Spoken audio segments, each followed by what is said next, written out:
subsidized oil companies for a century. That's long enough. It's time to end the taxpayer giveaways to an industry that rarely has been more profitable and double down on a clean energy industry that never has been more promising.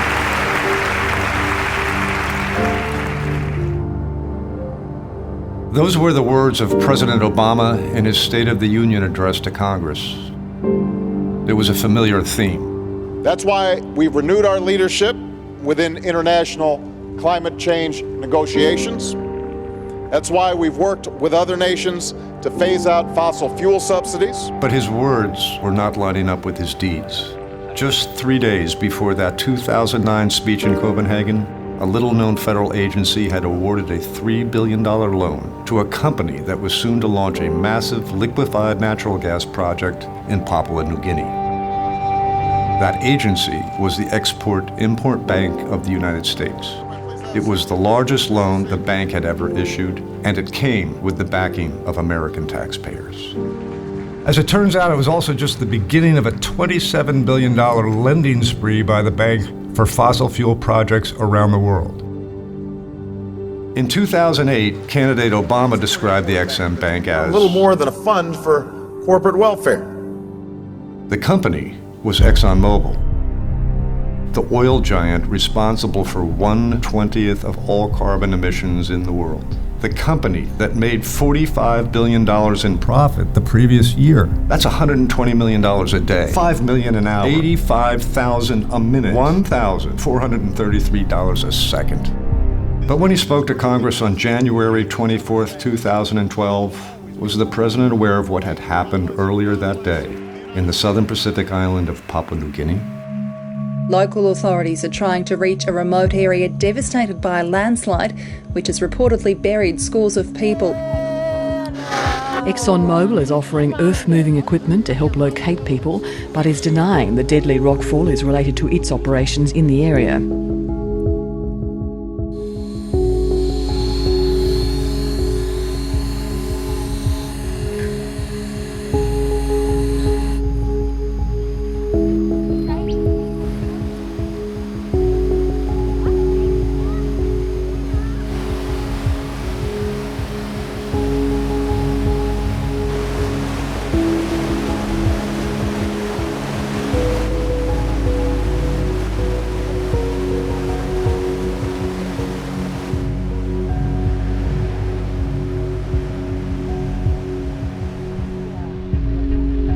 ExxonMobil subcontractor MTJB been working at Fobla drill in here. One is out there. Na Narabla been up there. Na Narabla been up that. Let's make 3. The 4 long and all been drilled tableau. Then the slide been causing this landslide been come up. Tana mi de pegala, tana mi de porabria, ngarawa, tona timbun bidi bidi. Or not been passing hole. Now, or rabus now stone or got something to go down, all blocking water away, water big bla water, two bla river been run around here, not bla water been blocking. Oh, in our family, kid a yam of Nugrabo. A Jackson Bidia. Menda, oh, yonder, whatever yonder. Tavidia. Mana, oh, yam of Nibidia. Down in Yam of Mendo. And then I'm still a ground been brook. Ala Piana autocobly. Hombana, oh, Yamana, Onambidia. Tindiba, Harana. Then Tindibona. Oh, Borona Beno. 27 people were buried in that landslide in the remote village of Tumbi. None of the bodies were ever recovered, nor was there any effort to do so. Exxon had a different agenda. A critical road had been covered with debris. The project needed to stay on schedule. So the road was built directly above the bodies buried below.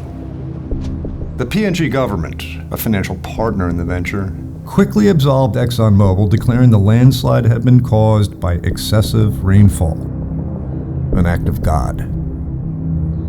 But Exxon has secrets. Internal memos, investigative reports, and court documents all tell something different. I talked to the director, and then I sent an email to everybody else because the operation said the quarries were risky, and the quarries should be, shut immediately. Did you say that in the memo? Yes, I thought that it would collapse. And why did they start demobilizing? Because they received a report from the consultant that the mountain was going to come down.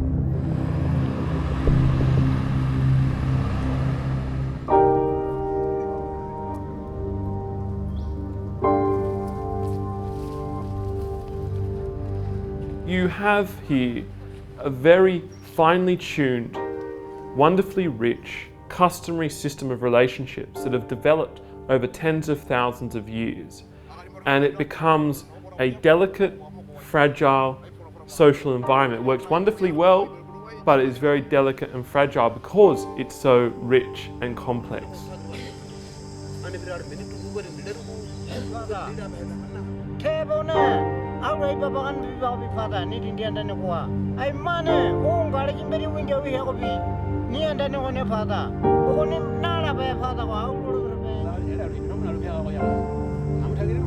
There's been a radical social experiment over the last 30 years, wherein the government, in collaboration with a number of resource operators, said, what would happen if we suddenly injected billions of dollars into these environments?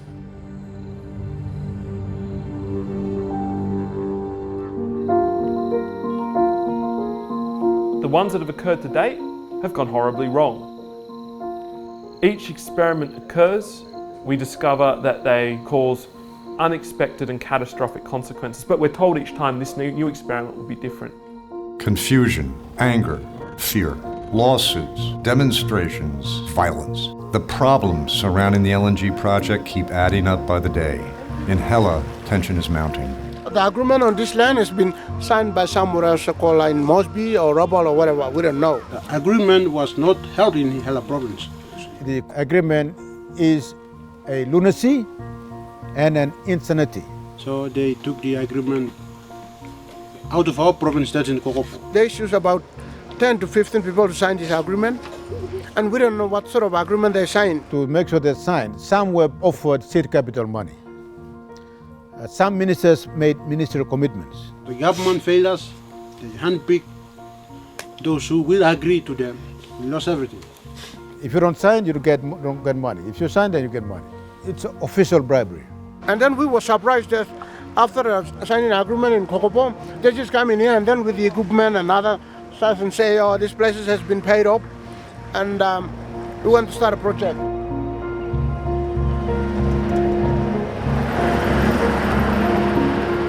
Okay, awesome.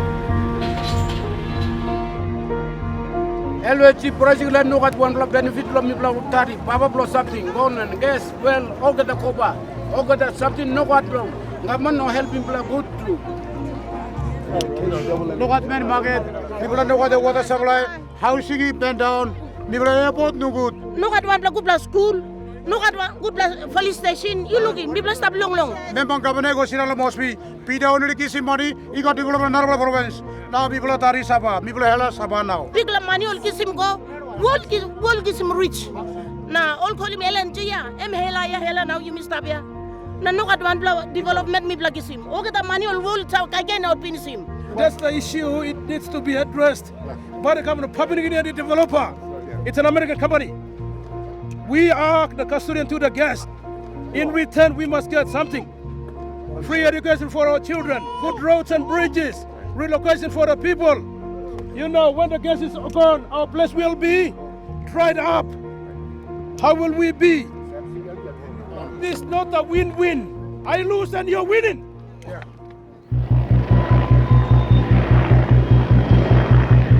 ExxonMobil is actually improving the lives of the people, of the landowners, where the project stands. Most of them are actually welcoming ExxonMobil with open arms. I've heard reports that guns are coming up here from a lot of different directions, and that the residents have more guns than the police or military. Are those reports accurate? Yes, I would admit that there are a few guns, high-power guns like SLR rifle, Colt AR-15, AQ rifles amongst the villages, but most of the weapons that we've actually encountered are homemade shotguns. The mobile police squads, does ExxonMobil buy their weapons? Yes. This is a force that has been slammed by Amnesty International and Human Rights Watch for extrajudicial killings, torture, imprisonment of children. So if Exxon were to be doing something like that, it would be a scandal. They become sort of a bit sensitive. They become sensitive. They actually take up defensive positions against local people. They think that the people are there to hurt them, do all kinds of things against ExxonMobil, so they try to take a more defensive role.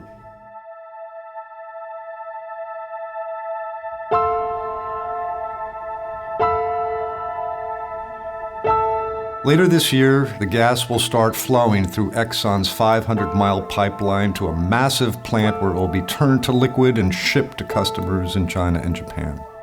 And that too is when the money will start flowing. That is when the people of Papua New Guinea will find out if the promises they've been told are real.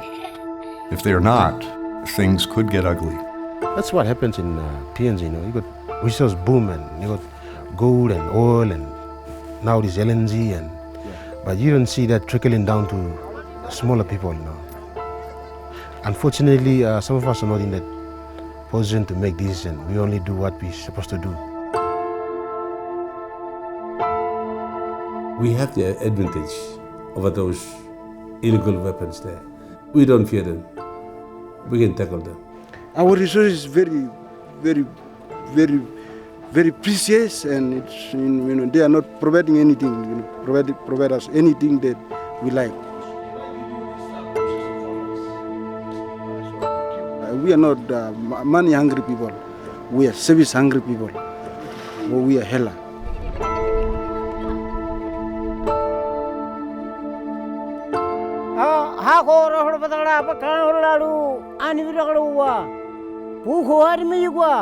Mindi bi hanguro balba, hona bi hanguro balba, waro aito balu, parkamau.